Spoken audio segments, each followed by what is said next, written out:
Baie welkom by hierdie uitsending van Wyngaard Weekliks vir Litnet se YouTube kanaal. My naam is Hendrik Wyngaard en vir hierdie een gesels ons 'n bietjie oor ras, 'n kwessie waaroor Suid-Afrikaners lyk my net nie kan ophou gesels nie. En die keer is dit na aanleiding van 'n debat wat ontstaan het tussen Christo van der Rede. Hy is die uitvoerende hoof van die EW de Klerk Stichting en dis 'n debat tussen hom en Herman Pretorius van die Instituut vir Rasseverhoudinge. Ek het vir Glenn Snyman genooi om saam met my hieroor te praat. Hy is die stigter van die organisasie PAC wat staan vir People Against Racial Classification of Race Classification. Glenn, baie welkom en kom ons begin deurdat jy net vir ons vertel weer wanneer en waarom hierdie organisasie. Goeiedag Heinrich. Ons het PAC op 1 Oktober 2010 in die lewe geroep. Ek en 'n paar vriende en mense wat hierdie probleem ter harte gedra het. En die doel van die organisasie was en is om die regering aan te moedig om 'n einde te maak aan die huidige gebruik van die rasseklassifiseringskriteria's of blokkies wat ons gedurig op vorms kry. Dit is nou wit, swart, Indian en kleurling of colored, soos wat altyd bekend staan.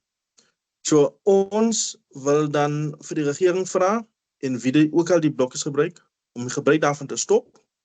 En dan vir die breë gemeenskap ook dan aanmoedig om ophou sy medemens en homself te sien in terme van 'n ras en ieder te identifiseer as die individu, 'n Suid-Afrikaner, of volgens sy kulturele identiteit. Glenn, hoeveel aftrek het die organisasie tot nou gekry? In 2010, toe ons begin het, daardie was die tyd toe vorige president Nelson Mandela nog geleef het. Toe was die politieke bestel in ons land baie anders.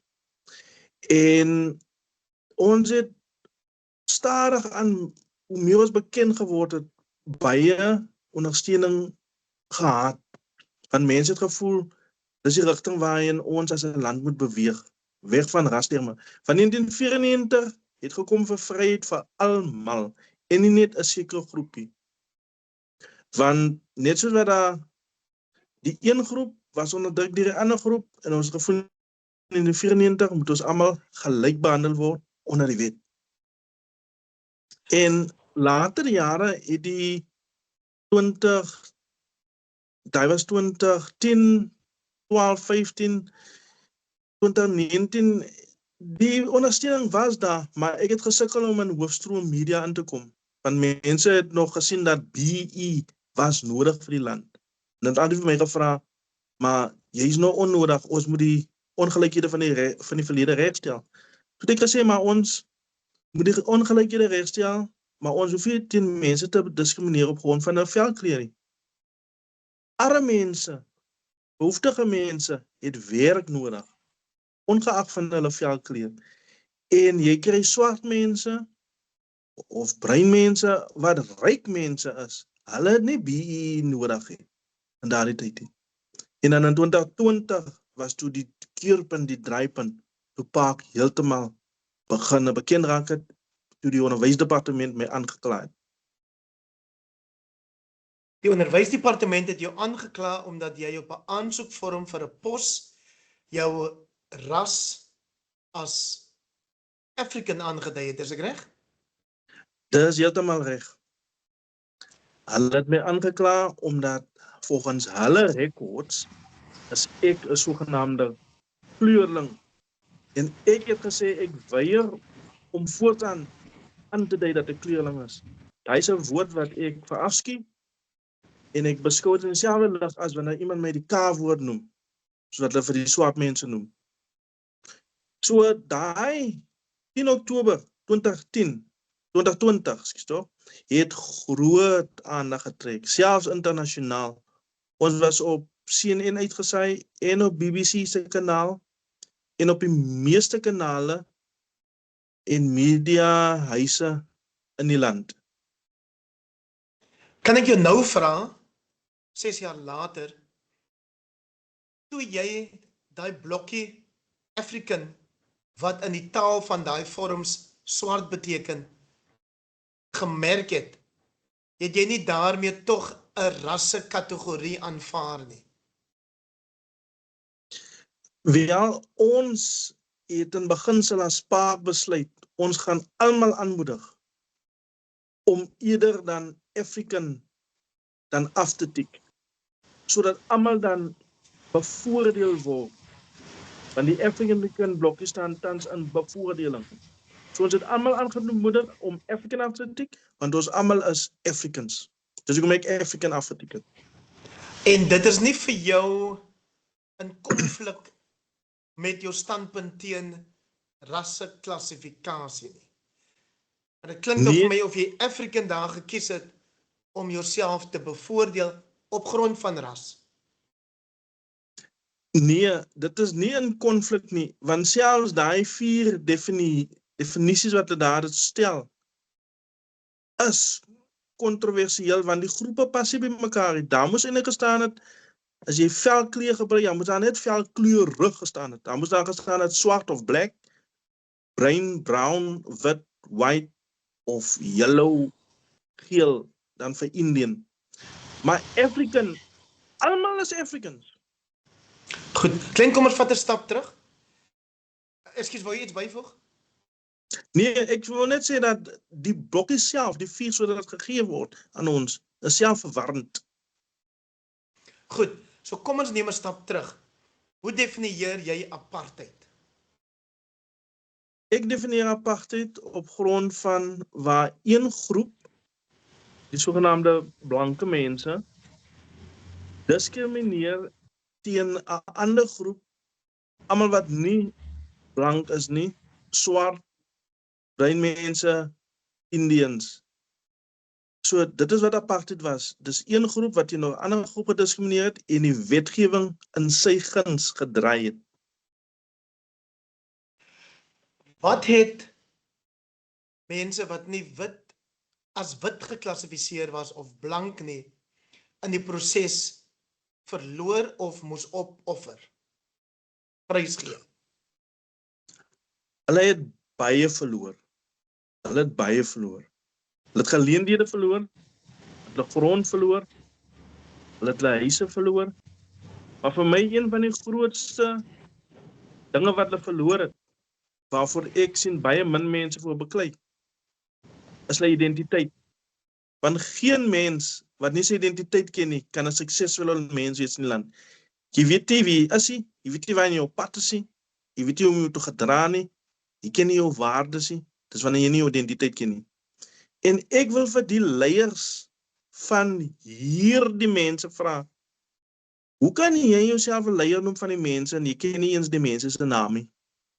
As jy sê jy is die leier van die Khoisas, dan moet jy jouself noem 'n Khoisa. As jy sê die leier van die Zulus, dan moet jy jouself noem 'n Zulu. Nou, hierso klomp breinmense, hierso klomp kleerling, jy noem jouself identiteit waarvan jy self verwarrend is rondom dit. So identiteit is een van die grootste goed wat mense verloor het. Dit is van die grootste dinge wat ek voel wat verdoesel word tans, wat verwar word tans, en waaroor beklei word oor tans.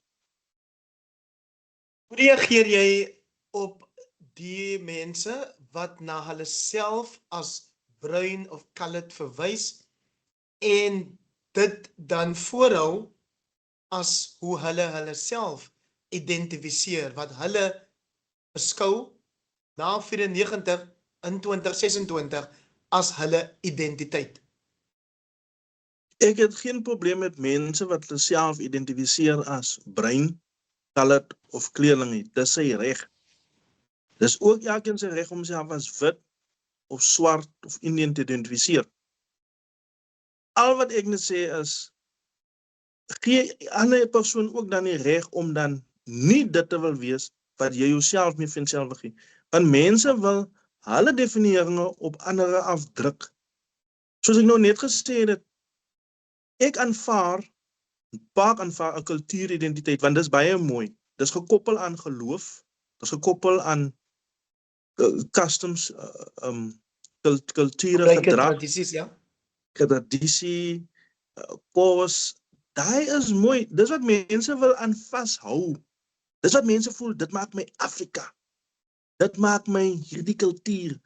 So, as 'n ander man Afrikaner wil wees met sy Afrikaanse musiek en sy Afrikaanse taal, gee hom nie reg dan om onder die Suid-Afrikaanse Afrikason, 'n Afrikaner te wees, soos oom Pieter Groenewald altyd sê.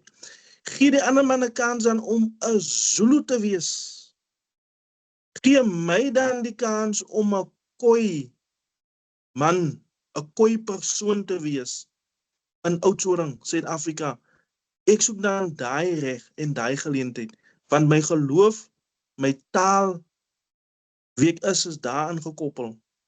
Wat ek net sê met bruin, met die definiering op grond van velkleur. Velkleur is verwarrend, want velkleur kry jy in verskillende kulturele groepe.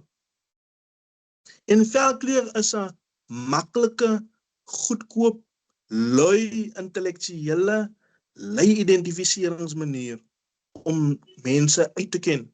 Want velkleur is iets wat vir jou gegee is, iets waarmee jy gebore is, iets wat jy kon kies nie. So jou geloof kan jy kies, want ek kan van die een geloof en sê, ek is nou Afrikaner of ek is 'n Khoi, maar hoe ek gebore is en ek lyk, ek het nie keuse daarbey nie. Kyk, byvoorbeeld vir Jy sê geloof kan jy kies, maar dan verwys jy na kultuurmerkers. Dis reg. So, jou velkleur is in konflik die hele tyd, dit pas nie in by ideologie nie. Glenn, so Lindsay Schwittel en Tessa Dooms het 'n boek geskryf met die titel Colored, How Classification Became a Culture.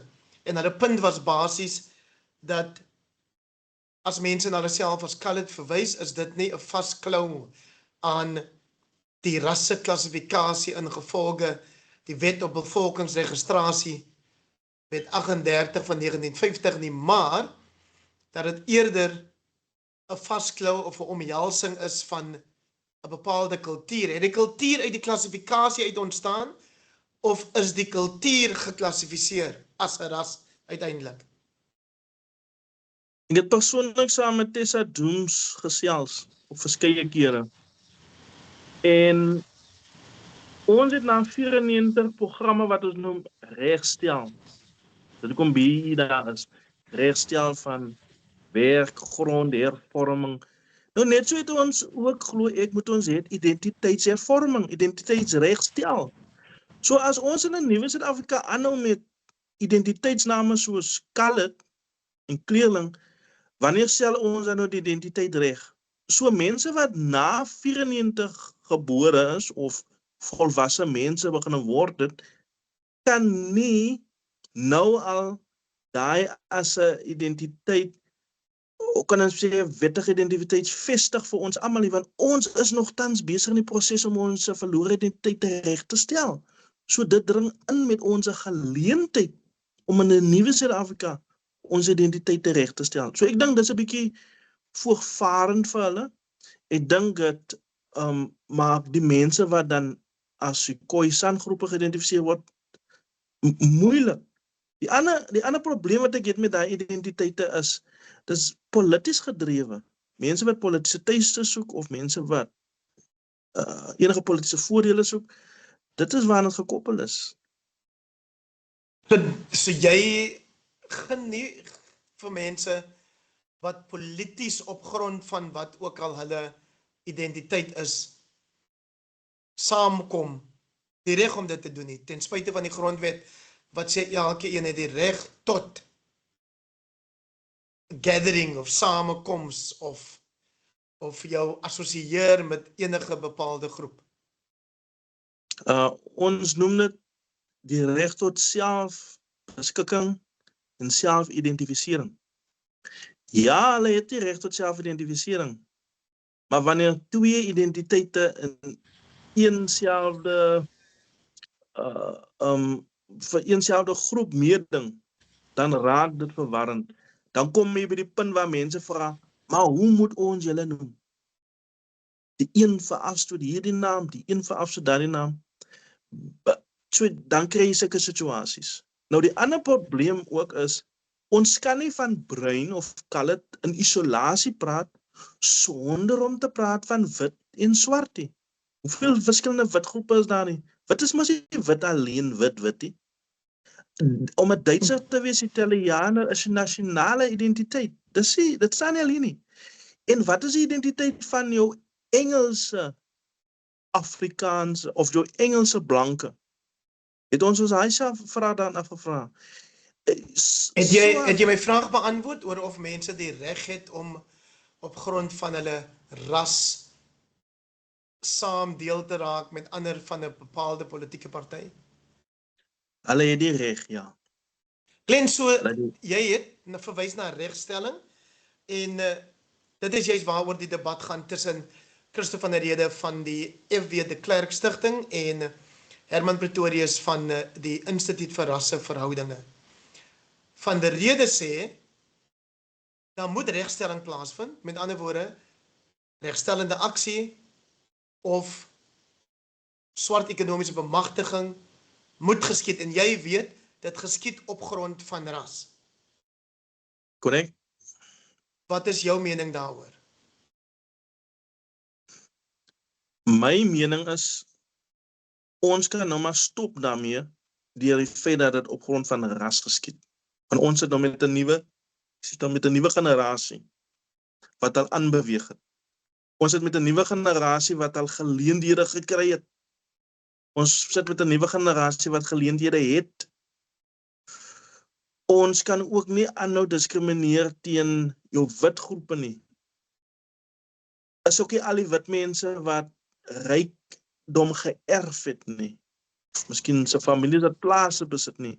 So, hoe onderskei ons dan tussen histories benadeelde individue en histories bevoordeelde individue in 'n nuwe tyd?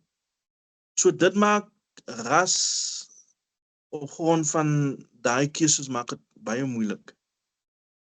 Sê jy daarmee dat jy glo daar het voldoende regstelling plaasgevind teenoor die generasies wat nog leef en dalk al afgesterf het? Ek kan nie dit as 'n feit beskryf nie, want ek het nie daai statistieke inligting nie uit my posisie uit. So ek sal nie weet hoe voldoende aan wat voldoende kwalifiseer nie. Maar wat ek voel is, en wat ek vra is, wanneer stop ons dan nou? Wat is die sunset clause? Wat is die einddatum vir BEE? Daai is my vraag. En ek sê, is akkuraat.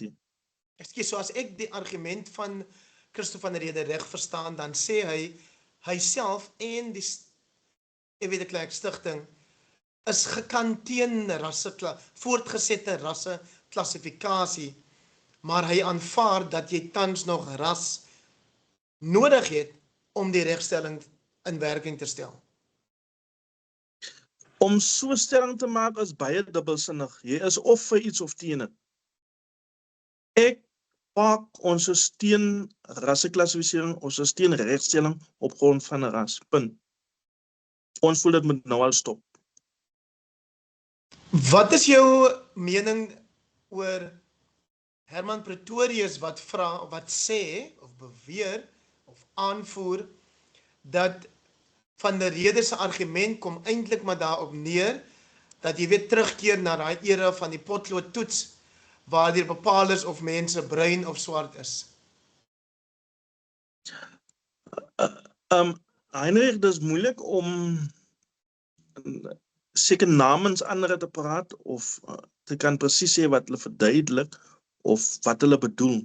So ek kan nou maar nou net sê wat ek dink van daai idee. Maar as jy van ras praat, by van die potloodtoets. So kom ek vra dit op 'n ander manier.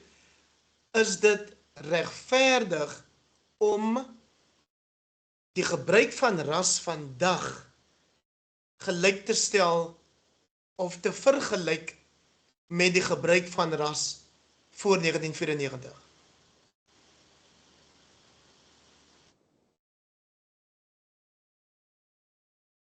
Daai is nogal 'n baie tricky vraag, In die sin, nommer 1, die omstandighede is anders. En nommer 2, as ons wil regverdig wees met die huidige generasie, dan moet ons gedrag teenoor hulle verander en almal begin gelyk behandel.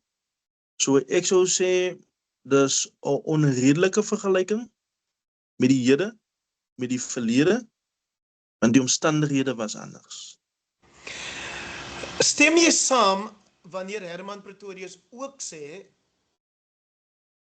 in 'n gesprek wat op Kyknet plaasgevind het, dat as jy diskrimineer op grond van ras en daar verwys hy na wetgewing oor regstellende aksie en swart ekonomiese bemagtiging, dan moet jy ook weer rasseklassifikasie of kategorieë instel, want F.W. de Klerk het in 1991 die wet op bevolkingsregistrasie nietig verklaar of afgeskaf.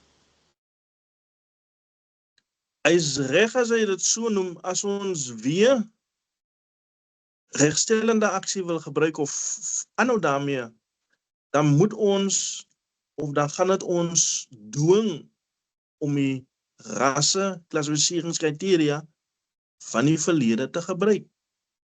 So dit gaan ons daarna toe forceer. Klein, het jy al ooit voordeel getrek uit regstellende aksie? Nog nooit nie. Uit swart ekonomiese bemagtiging? Nog nooit nie, want vir die werke waarvoor ek aansoek gedoen het en gekry het, moes ek gekwalifiseerd gewees het.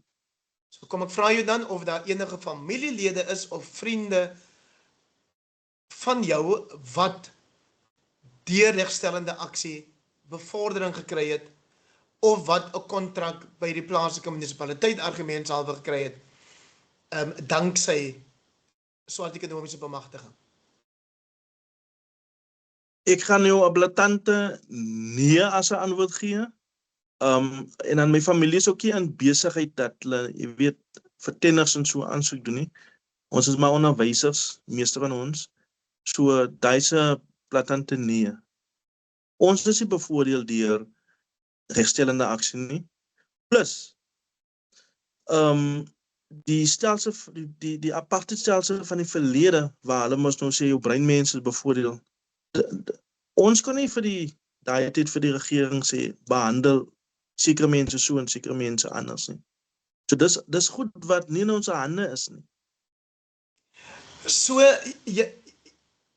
jy's bewus daarvan dat 'n party en 'n partyleier soos die PA en Gayton McKenzie wat die leier is, sê vir bruin ondersteuners of kleerling of colored, wat jy ook al wil gebruik, dit is nou hulle beurt. Dit is nou tyd dat hulle ook burgemeesters raak, speakers van munisipaliteite raak en. En hy stel dit op teen die geleenthede wat wit mense kry. Maar ek hoor hom nie eintlik sê dat swart mense kry uiteindelik meer uit hierdie regstellende aksie en swart ekonomiese bemagtigings regulasies nie. Tas ek mis of tas hy iewers mis? OK, ek sal sê ek tas nie hier raak nie, want ek volg nie vir Gayton McKenzie nie. Ek volg nie altyd al die stellings wat hy maak nie. Maar op grond van wat jy nou sê, wel, hy het seker maar vryheid van spraak, dis sy mening. Hy sit en hy kyk uit 'n ander posisie uit as van waar ek sit. So hy moedig aan dat mense nou is hele geleentheid ook om te moet kom in die posisies as jy daarvoor kwalifiseer. Dis hoe ek dit sien. So elkeen het die vryheid en die reg en die geleenthede is daar, gryp dit aan. As ek jou reg verstaan het vroeër, het jy verwys na armoede wat eerder as 'n maatreël gebruik moet word teenoor die gebruik tans om ras te gebruik. En as jy sê, kyk na wie's werklik arm en bemagtig hulle, dan is dit 'n stelling wat vir Park baie naby plaas aan die DA se standpunt wat sê, hulle glo in 'n oop geleenthede samelewing, met ander woorde, almal is gelyk en almal moet op 'n gelyke grondslag kan meeding, kan aansoek doen. En as jy dan regstelling moet toepas, dan moet jy kyk na inkomstevlakke, byvoorbeeld. Daar vat ek nou weer eens mis, want ek volg nou nie so die DA se stelling nie. Ek hoor hulle maar op die nuus, maar daai is die filosofie waarmee ons mee kan vereenselwig, dat ons moet kyk na die behoeftige mense en mense wat wil werk, die vermoë het en vir hulle die geleenthede gee. Dan gaan ons land en dienste floreer. Is dit nie 'n benadering wat uiteindelik die onaanvaarbare behandeling van mense in die verlede uitwis nie? Nee, want ons veg vir 'n beter toekoms en nie vir 'n beter verlede nie. So ons moet doen wat ons nou moet doen om die hede te verbeter. En dit is geleenthede te gee vir wie ook al geleenthede soek. En ons moet die hand van diskriminasie teen sekere mag nog nie kry nie. Daai is die hand wat ons moet uit die weg uithaal. En dis die hand wat in ons veg. Glenn, your TMP sê, I'm not a colored, black, Indian or white person, I'm a South African. Die grondwet sê dat ons moet verenig in hierdie land in ons diversiteit. Hoe verstaan jy daai diversiteit waarna in die aanhef van die grondwet verwys word? Ons moet ook nie uit die sig uit laat dat daar's mos 'n hart wat ook praat. En Mandela se hart het altyd gesê ons moet verenig as mense en omgee vir mekaar. So die grondwet spreek jy altyd tot die hart en tot die vereniging van mense nie, of dit word nie altyd so geïnterpreteer nie. So, dis hoekom ek sê, op die einde van die dag wil ons as 'n eenheid, as Afrikaners, vorentoe gaan. So wat ek gevra het is vir jou definisie van diversiteit. As jy dit lees in die aanhef van die grondwet sê dat ons sal verenig en dat ons gelyk is in ons diversiteit. Hoe verstaan jy daai diversiteit? Daai diversiteit verstaan ek in vryheid van selfidentificering.